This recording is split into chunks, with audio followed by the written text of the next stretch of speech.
Chers collègues, bonjour. Permettez-moi, avant toute chose, de vous remercier pour votre présence à cette séance que j'ai le plaisir et l'honneur de modérer. Elle sera consacrée à un enjeu d'une importance capitale pour l'avenir de notre continent, à savoir la transition énergétique en Afrique. Un sujet complexe et profondément structurant, situé à la croisée des chemins entre l'innovation technologique, les impératifs climatiques et les exigences de la justice sociale.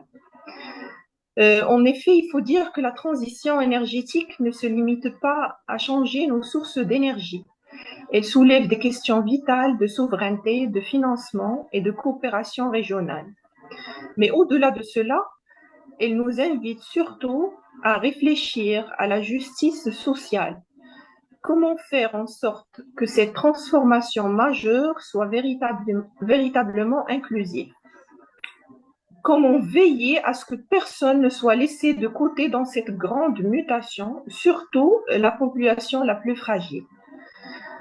Pour nous éclairer sur ces enjeux, nous avons le plaisir d'accueillir aujourd'hui le professeur Mustapha Majidi, professeur de droit public et sciences politiques à l'université Hassan I au sein de la faculté des sciences juridiques et politiques. Professeur, vous êtes titulaire d'un doctorat portant sur la gouvernance énergétique et développement durable au Maroc. Vos travaux reconnus dans le champ des politiques énergétiques et des mutations socio-économiques qu'elle entraîne portent notamment sur la transition énergétique, le développement durable, les politiques de l'eau, le changement climatique, ainsi que les dimensions géopolitiques liées à ces questions. Vous êtes également professeur coordinateur de la filière des études politiques et internationales et chercheur boursier à l'université Philippe de Marburg en Allemagne. Professeur Majidi, sans tarder, nous vous écouterons avec attention. À vous la parole. Merci beaucoup, cher collègue Hind Mihta, pour cette présentation. Et je remercie également American Institute for Global South pour l'organisation de cette série de webinaires consacrés aux problématiques majeures dont souffre l'Afrique, bien sûr, et qui constituent les perspectives de son développement, bien sûr, dans un contexte plus ou moins fragmenté, plus ou moins, il y a de plus en plus de confrontations, que ce soit avec les grands blocs régionaux ou bien internationaux. Et je remercie également l'équipe qui est derrière, bien sûr, l'organisation de ces webinaires. Alors, effectivement, la thématique que je vais aborder aujourd'hui est liée à la transition énergétique. Je vais partager avec vous, bien sûr, les prières de me dire est-ce que vous voyez le diaporama?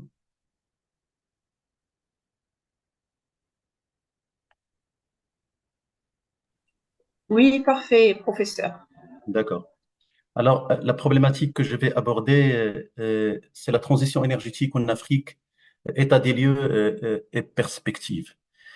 Euh, c'est un sujet très intéressant parce que c'est un sujet d'actualité, bien sûr, et c'est un sujet qui préoccupe pas seulement les pays africains, mais les pays dans le monde entier.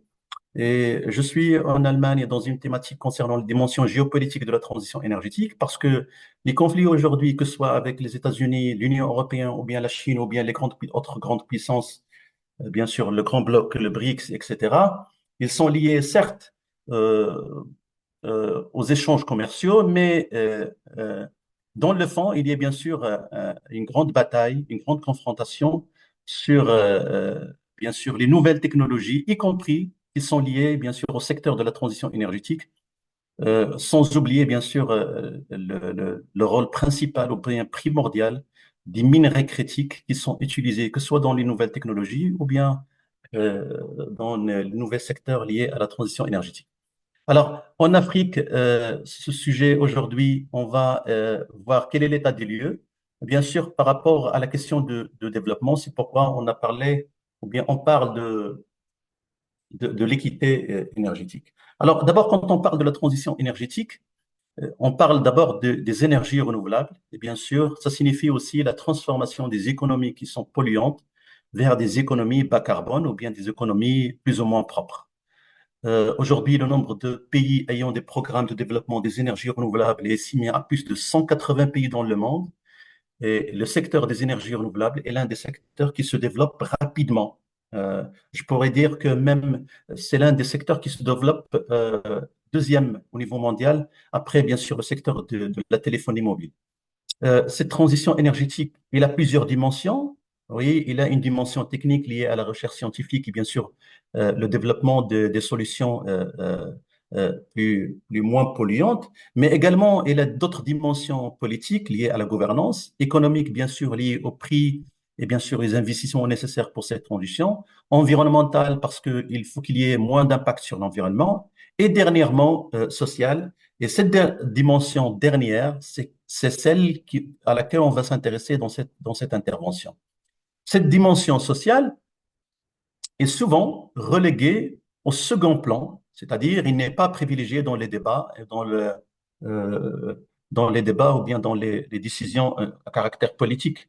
On privilégie plus les aspects économiques, techniques, environnementaux de la transition et parfois même politiques et institutionnels. Or, dans le contexte de crises successives, y compris bien sûr la dernière crise de Covid-19, il ne suffit pas d'aller vers une économie bas carbone, encore faut-il garantir que la transition soit créatrice d'emplois et que les charges soient équitablement réparties, c'est le principe de l'équité. Et bien sûr, l'objectif de justice sociale élargit le champ de la transition. Alors, cette transition est nécessaire, mais il faut qu'il y ait des impacts à caractère social, que ce soit la création d'emplois ou bien l'accès de toute la population à l'énergie.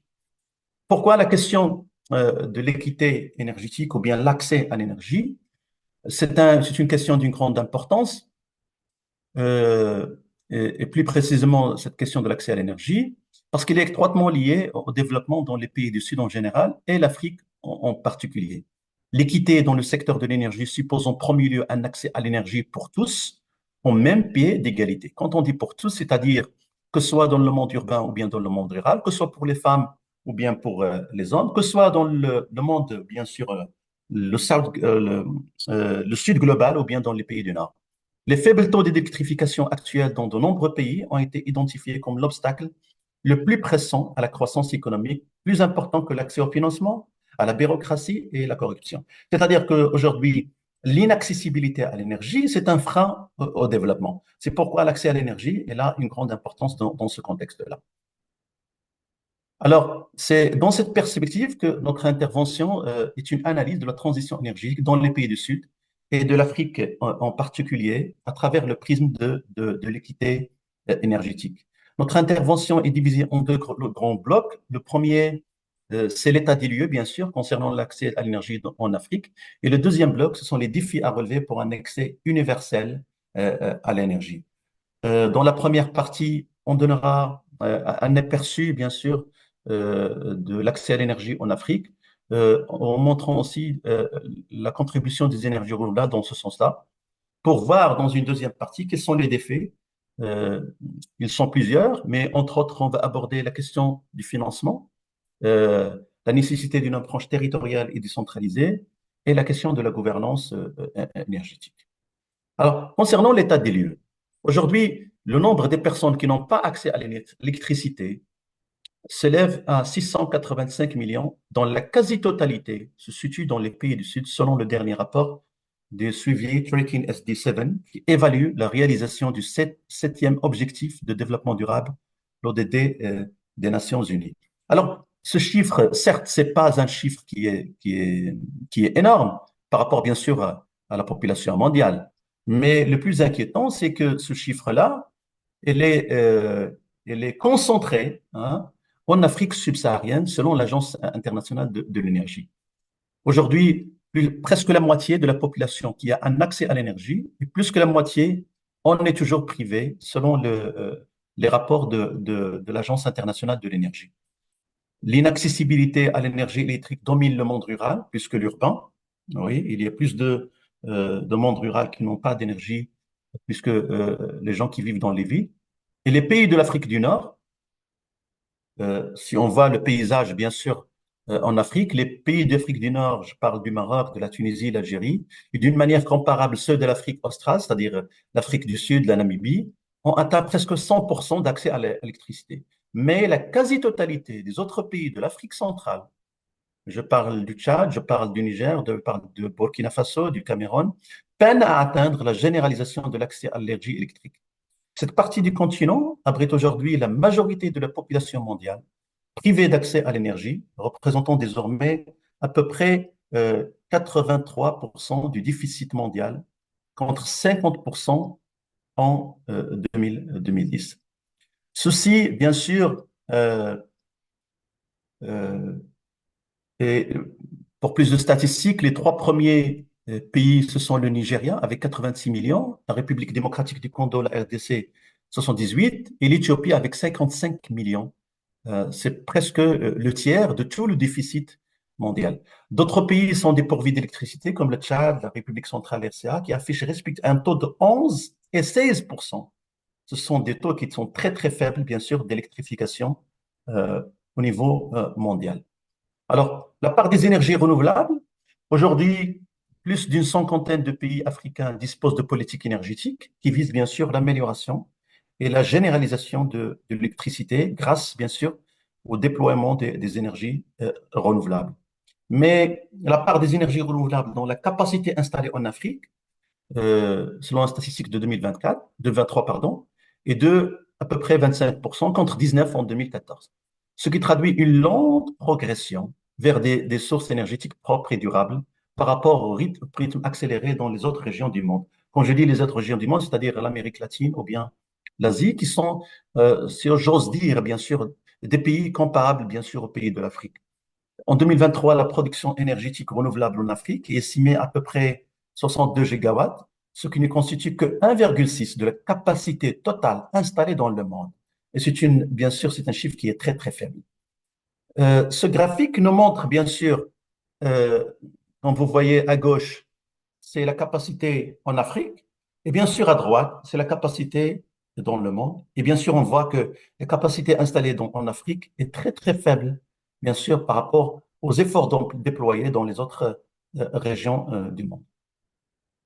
Conséquence, bien sûr, immédiate de cette situation dans laquelle se trouvent plusieurs pays africains, d'abord, c'est l'aggravation des inégalités énergétiques et par conséquent des inégalités sociales. Quand je dis il n'y a pas d'énergie, c'est-à-dire il n'y a pas de santé, il n'y a pas d'école, il n'y a pas d'économie, il n'y a pas d'agriculture développée, bien sûr, etc. Parce que l'énergie est étroitement liée aux autres questions de développement. Et bien sûr, ça a aussi des répercussions directes sur l'éducation, la santé, les opportunités économiques et ainsi de suite. Et bien sûr, l'écart entre les pauvres et les riches s'élargit de plus en plus.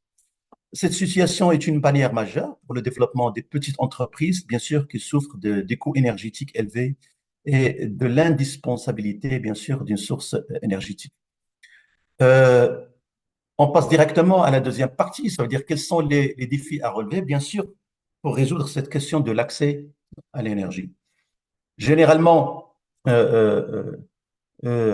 problématique qui se pose dès le départ, c'est la question du financement. Et bien sûr, le Maroc, quand il a commencé sa stratégie, parmi les questions qu'il a essayé de résoudre, c'est la question du financement, parce que le financement dans les énergies renouvelables, c'est un financement qui est coûteux malgré les efforts. Euh, Malgré l'amélioration de l'intensité, c'est-à-dire de la production énergétique, les flux financiers internationaux destinés aux propres des pays en développement restent insuffisants. C'est-à-dire quoi? C'est-à-dire que la plupart des financements dans le monde ne vont pas dans les pays pauvres, ne vont pas dans les pays qui souffrent bien sûr de le manque d'accès à l'énergie, mais ils sont destinés plutôt vers d'autres pays qui sont plus riches et qui ont plus de moyens. En Afrique, les investissements dans l'énergie augmentent, mais de manière très lente, hein. On estime qu'en 2024, un total d'environ 110 milliards de dollars aura été investi dans le secteur énergétique africain. Mais la part des investissements dans les énergies propres demeure très modeste, malgré bien sûr, ces 110 milliards. Ces derniers ne représentent que seulement 2% de total mondial. Alors, la part des financements en Afrique n'est que 2% des autres investissements, bien sûr, qui sont répartis sur le monde. En réalité, euh, l'Afrique aura besoin de plus de 200 milliards de dollars pour jusqu'en 2030, pardon, pour atteindre ces objectifs de développement durable.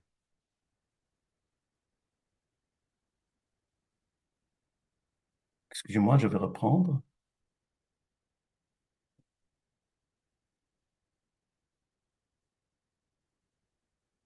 Alors, le deuxième problème, c'est le problème de la question de la gouvernance. Pour résoudre le problème de l'accès à l'énergie, je crois qu'une approche territoriale, décentralisée, participative, plus proche des citoyens est nécessaire. Et c'est là que l'approche par les communs peut jouer un rôle très essentiel, bien sûr, très important dans, euh, euh, dans l'accès à l'énergie. Il s'agit d'une approche selon laquelle les communautés locales jouent un rôle essentiel, non seulement dans le développement, mais aussi dans la gestion de l'accès aux services énergétiques. Ces approches qui sont contextuelles, ils sont adaptées, ont montré leur efficacité dans plusieurs expériences, bien sûr, de le monde, euh, car ils prennent en compte les besoins énergétiques des communautés locales, les ressources disponibles et un modèle, bien sûr, de gouvernance approprié au contexte. Et euh, quand je dis une approche territoriale, ça veut dire aussi que les projets soient adaptés au niveau local. C'est pourquoi les technologies renouvelables doivent être de petite et moyenne taille ou les installations qui sont au réseau et qui peuvent améliorer bien sûr le niveau de vie dans les pays comme le Sénégal où l'accès au réseau est très limité. Ces systèmes peuvent étendre l'accès à l'électricité dans les régions éloignées, enclavées, bien sûr les régions montagneuses, et mal desservies, tout en intégrant des ressources d'énergie comme le solaire et l'éolien. Cette approche non seulement va améliorer l'accès à l'énergie, mais favorise également le développement économique et bien sûr et social de ces régions qui sont euh, enclavées. Euh, oui, les mini-réseaux et bien sûr les projets de petite taille sont des solutions prometteuses et se propagent bien sûr d'année en année dans plusieurs cas, surtout en Asie où il y a bien sûr euh, euh, plusieurs projets de mini-réseaux qui ont réussi bien sûr à alimenter les populations locales de l'énergie. Le dernier défi à relever, c'est la question de la gouvernance. Le rôle bien sûr, des acteurs publics et les rôles des acteurs privés, bien sûr, la société civile, etc. Alors, nous croyons que les établissements publics ou les entreprises d'électricité ne sont pas en bon état, hein, dans le cas de l'Afrique. Leurs dettes sont l'un des principaux obstacles à l'accès à l'énergie. Leur viabilité aussi financière en Afrique est gravement compromise par les pertes de système, l'absence de tarifs reflétant les coûts. Et bien sûr, cela entrave leur capacité à investir dans les améliorations cruciales. Cette situation, bien sûr, elle se répercute euh, sur les dettes, bien sûr, et zappe la confiance des investisseurs, bien sûr, à résoudre le problème de l'énergie et investir dans l'énergie. C'est pourquoi une gouvernance publique efficace repose sur des administrations et des entreprises publiques bien structurées, performantes, un, un personnel hautement qualifié, bien sûr, et ainsi qu'une stricte conformité à la réglementation qui est en vigueur. Généralement, et pour conclure, on peut dire que il est temps de changer le récit autour du financement des projets d'énergie propre dans le monde en développement parce que généralement, on parle des aides, bien sûr, mais ce n'est plus une histoire d'aide. C'est plutôt un investissement qui doit être, bien sûr, qui prend et prendre les caractéristiques locales, saisir certes les opportunités, mais rentable pour les investisseurs et pour la population locale. Il est également crucial d'adapter les politiques aux contextes locaux, de garantir une approche durable qui respecte l'environnement et les besoins des communautés. C'est pour cela, nous croyons que la collaboration entre les gouvernements, le secteur privé et les communautés locales sera essentielle pour réussir ces transitions énergétiques dans un esprit positif et favorable à tous les parties prenantes. Et je vous remercie infiniment pour votre attention. Merci, professeur Majidi, pour cette intervention qui est à la fois riche et engageante. Votre intervention, professeur, nous a permis de dépasser une lecture purement technique ou environnementale de la transition énergétique pour aborder une dimension essentielle, mais souvent mise de côté, qui est la dimension sociale. Donc, aujourd'hui, la transition énergétique est une priorité mondiale et plus de 180 pays développent des programmes en faveur des énergies renouvelables. Pourtant, comme vous l'avez bien rappelé, cette transformation ne doit pas seulement viser une réduction des émissions de carbone, elle doit aussi réduire les inégalités et améliorer les conditions de vie, notamment pour les populations les plus vulnérables. Donc, l'essentiel de votre intervention, cher professeur, a reposé sur un constat qui était clair. Une transition énergétique ne peut être considérée comme réussie que si elle est juste, inclusive et équitable. Cela implique notamment de créer des emplois durables et décents, d'assurer une répartition équitable des efforts et aussi de garantir l'accès universel à l'énergie, notamment dans les pays du Sud où, comme vous l'avez mentionné, 685 millions de personnes vivent encore sans électricité. Donc l'exemple de l'Afrique est particulièrement parlant. Dans de nombreuses régions, l'accès à l'énergie conditionne directement les opportunités de développement économique, éducatif et sanitaire. Donc, bref, pour votre intervention, une transition, on peut la résumer comme suit. Une transition énergétique qui ne prend pas en compte cette réalité risque de renforcer les déséquilibres existants.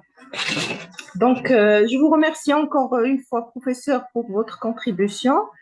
Je remercie également l'ensemble des collègues présents pour l'intérêt porté à la thématique. Et sur ce, cette session prend fin. Merci beaucoup. Merci beaucoup, professeur. Merci.